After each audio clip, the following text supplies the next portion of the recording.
Good morning সবাইকে, শুভ মঙ্গলবার।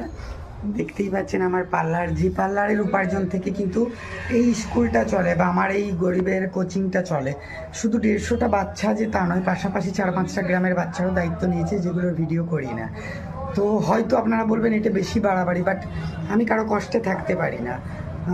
যেমন একটা ক্যান্সার রোগীর কেমোর দায়িত্ব নিয়ে নিয়েছি, হয়তো মানে আমার খাতা পেন খরচ করার পর যদি 200 টাকাও বাড়ে সেটা কাজে লাগিয়ে দিই। এছাড়া একটা থ্যালাসেমিয়া রোগী ফোন করেছে, আমার পক্ষে সম্ভব নয়, না বলেছি। গঙ্গাসাগর থেকে এক দাদা ফোন করেছিলেন ক্যান্সার, ওনাকেও না বলেছি।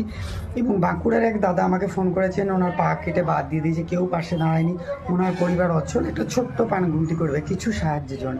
হ্যাঁ, অবশ্যই আমি ওটাতে যাব, কারণ তার পরিবারটা চলবে সারা জীবনের জন্য। সে ভিক্ষা চায়নি, তার সে উপার্জনের জন্য কিছু পথ করে দিতে বলেছে। অন্তপক্ষে দু জার চকলেটও কিনে দিতে পারবো। তো যদি আপনারাও আমাকে সাহায্য করতে চান দুর্গাপূজার পর, অবশ্যই যোগাযোগ করুন। এবং আমার এই ভাঙাচোরা পার্লার থেকে সবাইকে জানাই good morning, good morning, good morning. শুভ মঙ্গলবার, ভালো থাকুন, সুস্থ থাকুন।